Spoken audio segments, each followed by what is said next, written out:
하나님의 말씀은 맛있습니다. 하나님의 말씀은 즐겁습니다. 하나님의 말씀은 생명과 행복을 줍니다. 500독 성경 통독 훈련원장입니다. 여수 살리는 교회 임기환 목사가 하나님의 말씀을 봉독하고 전하는 시간입니다. 함께 하시면 기적이 일어납니다. 알람을 설정하시고 들으시면 좋겠습니다. 본 방송은 유튜브에서 성경 통독 임기환 검색하시고 구독하시면 계속되는 하나님의 말씀 업데이트를 통해서 은혜 받으실 수 있습니다.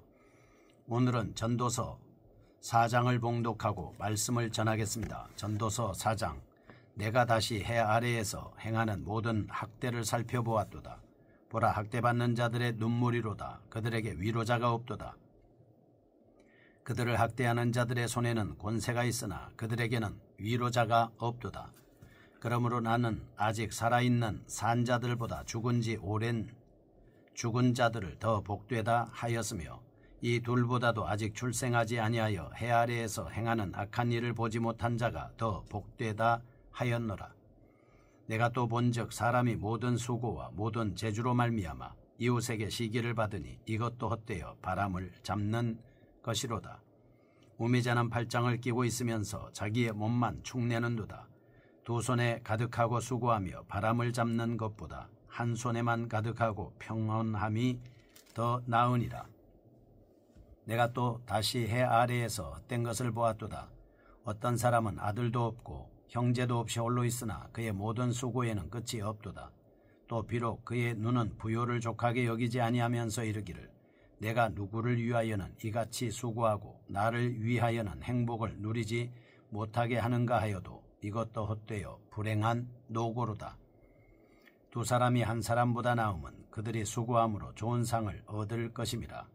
혹시 그들이 넘어지면 하나가 그 동물을 붙들어 일으키려니와 홀로 있어 넘어지고 붙들어 일으킬 자가 없는 자에게는 화가 있으리라. 또 두 사람이 함께 누우면 따뜻하거니와 한 사람이면 어찌 따뜻하랴. 한 사람이면 패하겠거니와 두 사람이면 맞설 수 있나니 세 겹줄은 쉽게 끊어지지 아니하느니라. 가난하여도 지혜로운 젊은이가 늙고 둔하여 경고를 더 받을 줄 모르는 왕보다 나으니 그는 자기의 나라에서 가난하게 태어났을지라도 감옥에서 나와 왕이 되었음이니라. 내가 본즉 해 아래에서 다니는 인생들이 왕의 다음 자리에 있다가 왕을 대신하여 일어난 젊은이와 함께 있고 그의 치리를 받는 모든 백성들이 무수하였을지라도 후에 오는 자들은 그를 기뻐하지 아니하리니 이것도 헛되어 바람을 잡는 것이로다. 아멘. 전도서 4장입니다. 사회적 부조리에 대한 한탄을 하고 있습니다. 4장의 내용을 세분해 보겠습니다. 1절에서 3절은 학대받는 인간입니다. 4절에서 6절은 경쟁심에 가득 찬 인간, 7절에서 12절은 소외된 인간, 13절에서 16절은 일시적인 명성의 허무함에 대한 말씀입니다. 본장에는 신정국 이스라엘의 사회악에 대하여 다음과 같이 네 가지로 지적하고 있습니다. 첫째, 1절은 지배자들의 학대입니다. 3절, 권력을 가지고 있는 지배계층은 개인의 재산이나 명예 등을 유린하고 손상시켰습니다. 그래서 피압제자들은 잔인하고 독한 실존보다 차라리 비실존을 외치고 있습니다. 둘째, 4절에서 6절, 시기와 경쟁의식으로 당시 사람들은 불필요한 경쟁의식으로 인하여 서로에 대해 잔인하고 비인간적으로 행동했습니다. 잠언 15장 16절에서 고륙상정에 대해 솔로몬은 절제를 요청하고 있습니다. 셋째, 8절입니다. 부에 대한 추구로 사람들은 부에 대한 비정상적 욕구를 지니고 있으며 강박관념을 가지고 추구하고 있습니다. 그 결과 영혼의 안락과 평안을 소유하지 못했습니다. 심한 허탈감에 빠져 방황했습니다. 여기에 대해 솔로몬은 부를 소유한 고독보다 사람들과 협동하며 친밀하게 살아갈 때 진정한 위로와 도움을 받을 수 있음을 강조하고 있습니다. 넷째, 명성에 대한 추구입니다. 사람들은 높은 지위와 위치를 획득하기 위하여 노력합니다. 그러나 대중적인 명성과 인기는 허망하게 귀결될 수밖에 없습니다. 심지어 13절에서 14절은 왕권을 보유했다고 할지라도 백성들은 금방 잊어버리고 무관심하게 대하고 있습니다. 그러므로 솔로몬은 영원히 기억되는 영웅이 되려는 욕구도 허무할 뿐이라고 말하고 있습니다. 이상에서 열거한 요소들 때문에 많은 사람들은 하나님의 절대주권을 믿지 못하고 의심하게 됐습니다. 그러므로 솔로몬은 무신론적 태도로 경도될 경우에 위험을 감지하고 좀 더 신앙적인 관점에서 사회적 모순을 이해할 수 있도록 촉구하고 있습니다. 교훈입니다. 첫째, 이 세상의 삶은 영원한 목적지가 아니라 천국을 향해 가는 과정일 뿐입니다. 나그네 삶이죠. 우리의 본향 천국입니다. 더 좋은 본향을 사모하면서 사는 것입니다. 둘째, 하늘의 시민권을 가진 자들은 세상의 처세술이나 방법들을 버리고 오직 믿음으로 살아야 합니다. 첫 번째입니다. 1절에서 3절, 학대받는 자의 허무함에 대한 말씀입니다. 사회 가운데서 일어나는 학대에 대해 언급합니다. 인생의 허무함을 단적으로 표출하고 있습니다. 사실 한 민족으로서의 이스라엘은 불행한 집단이라고 볼 수 있습니다. 역사적으로 그들은 주위의 열강들에 의해 침략과 압제를 당했습니다. 약소국으로서 서러움을 절실하게 느껴왔습니다. 국내의 정치적 상황도 하나님의 공의에 대해 의심할 정도로 암담했습니다. 통치자들은 자신의 권력을 가지고 약자들을 위협하며 착취했습니다. 백성들을 위로하고 돌보아야 할 책임이 있는 지도자들이 오히려 더욱 살기등등한 압제자로 등장했습니다. 이러한 상황은 너무나도 잔인하고 고통스러운 것이기 때문에 전도자는 욥과 같이 비실존을 선호하고 있는 것입니다. 1절, 학대받는 자가 눈물을 흘린 뒤에 저희에게 위로자가 없도다 라는 표현을 통해 학대받는 자의 처참함을 더욱 적극적으로 묘사하고 있습니다. 오호라 라는 표현에 자신의 개인적인 감정을 삽입해 넣음으로써 학대받는 자의 쓰라린 마음을 효과적으로 표현하고 있습니다. 일반적으로 성경에는 여러 학대의 유형이 있습니다. 잠언 28장 16절 백성에 대한 지르자의 학대, 신명기 24장 14절은 종에 대한 주인의 학대, 5장 8절에 가난한 자에 대한 부자 및 관료자의 학대, 28장 3절에 가난한 자에 대한 또 다른 가난한 자의 학대 등이 나오고 있습니다. 성경은 이런 모든 학대를 금하고 있습니다. 모든 인간은 본질적으로 하나님의 형상대로 지음받은 존귀한 존재이기 때문에 그렇습니다. 이상에서 우리는 하나님을 섬기고 이웃을 사랑하며 존경하는 삶이 성도의 의무임을 알 수 있습니다. 인간은 불평등한 대우와 학대를 경험하게 될 때 비록 죽음보다 더한 심각한 절망을 느끼게 됩니다. 따라서 성도들은 모든 사람이 소외되거나 압제되지 않고 평안하고 행복한 인생을 살아갈 수 있도록 최선의 노력을 경주해야 합니다. 두 번째입니다. 4절에서 6절, 시기와 인간 수고의 허무함에 대한 말씀입니다. 솔로몬은 4절, 먼저 사람의 수고와 성공이 타인에 의해 시기받는 것을 통해 인간 수고의 허무함을 언급하고 있습니다. 5절과 6절, 이어서 참다운 지혜자의 삶은 평온이 가득하다는 점을 결론적으로 피력하고 있습니다.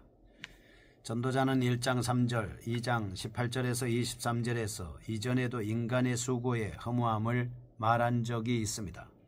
그러나 거기서는 인간의 수고가 자신에게 유익을 주지 못한다는 측면에서 언급한 반면 본단락에서는 인간의 수고가 이웃 사람들로부터 시기를 받음으로써 평온한 삶을 영위하지 못하도록 만든다는 측면에서 이유를 밝히고 있습니다. 5절과 6절의 말씀은 4절의 시기를 받는 인간 수고의 허무한 삶과는 대조적인 내용으로 평온한 삶이야말로 참다운 삶이라고 주장하고 있습니다. 불필요한 경쟁으로 인한 서로에 대해 잔인하고 비인간적인 생활은 비록 성공적인 결과가 보장된다고 할지라도 아무런 가치가 없는 것입니다. 그러므로 솔로몬은 치열한 경쟁의식 대신 자족하는 마음과 절제를 구비하도록 요청하고 있습니다. 여기서 우리는 자신의 육신적 소욕을 따라 시기와 질투의 생활을 영위하지 말고 오직 성령을 따라 말씀만 따라서 안식을 누려야 한다는 사실을 절감하게 되는 것입니다. 세 번째입니다. 7절에서 12절 외로운 자의 허무함입니다. 성경에서 인간의 외로움을 지적합니다. 상호 연합의 복된 삶을 제시해주는 내용은 창세기 2장 18절에서 25절까지 에덴 동산에서 살고 있는 아담에게 돕는 배필로서 하와를 지어주신 데서 찾아볼 수 있겠습니다.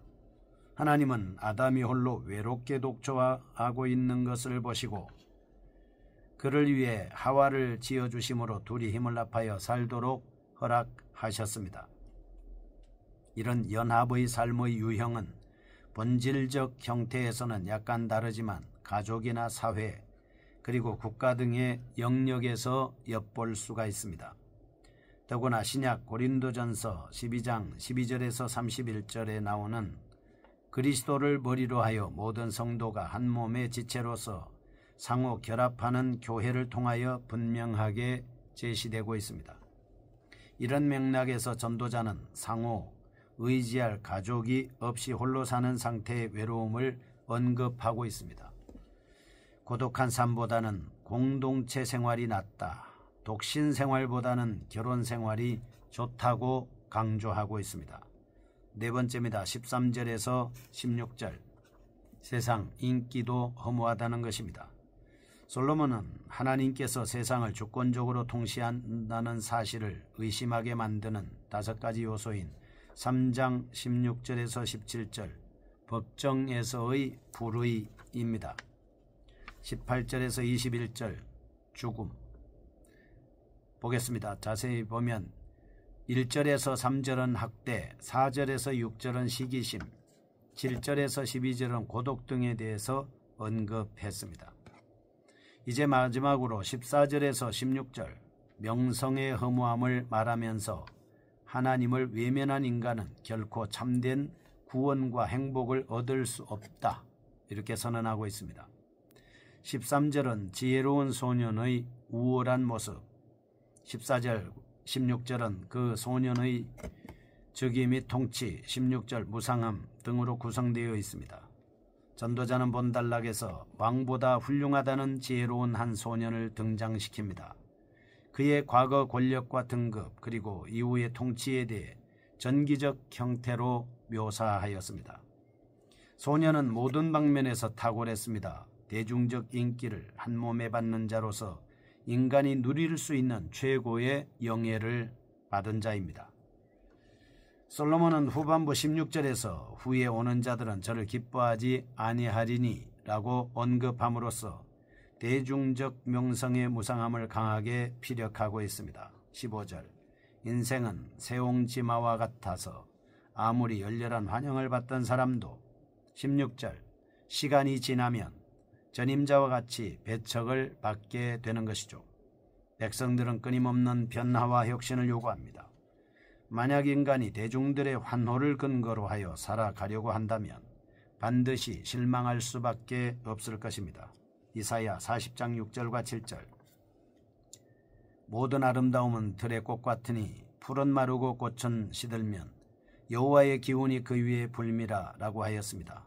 이처럼 세상 권력자들은 집권 당시에는 존경과 명성을 누리겠지만 후세대들에 의해서는 모든 공적이 망각되고 경멸의 대상으로 전락하고 말 것입니다. 요셉은 출애굽기 1장 8절에서 16절 애굽의 총리 대신으로 많은 공적을 쌓았지만 후대에 나타난 새로운 왕들에 의해 무시됐습니다. 후손들은 심한 탄압을 받게 됐습니다.